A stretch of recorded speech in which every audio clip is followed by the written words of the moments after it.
आता पेट्रोलचा खर्च विसरा, घरी आणा इलेक्ट्रिक स्टायलिस्ट इलेक्ट्रिक गाडी। 100% भारतीय बनावटीची इलेक्ट्रिक्स ईव्ही इलेक्ट्रिक गाडी आता उपलब्ध। 5 वर्षांची वॉरंटी, आकर्षक कलर्स आणि स्पोर्ट्स डिझाइन। एकदा चार्ज करा आणि 100 ते 140 किलोमीटर पर्यंत रेंज। अत्याधुनिक सर्व्हिस सुविधा, लोन सुविधा सुद्धा उपलब्ध।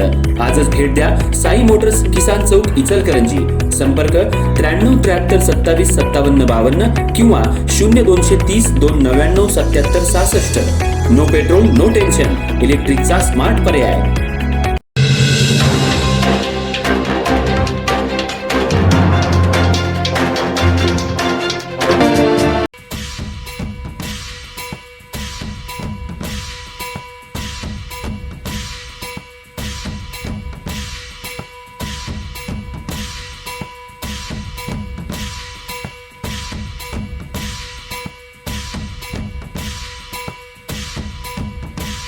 इचलकरंजी शहरात सध्या घरफोडी चोरीच्या प्रमाणात वाढ झाली आहे।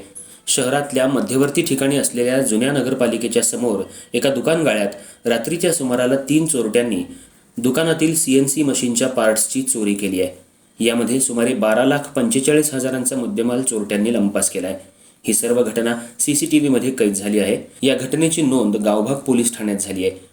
इचलकरंजी शहरातल्या जुन्या नगरपालिकेच्या समोर संजय शिवगोंडा पाटील राहणार चंदूर यांचं CNC मशीनचं साहित्य विक्रीचं दुकान आहे। बुधवारी ते आपलं काम आवरून संध्याकाळच्या सुमाराला दुकान बंद करून घरी गेले होते। यावेळी 3 अज्ञात चोरट्यांनी त्यांच्या दुकानाचा कडी-कोंडा तोडून आत प्रवेश केला। यावेळी त्यांच्या दुकानातील CNC मशीनसाठी लागणारं साहित्य या अज्ञात 3 चोरट्यांनी लंपास केलं।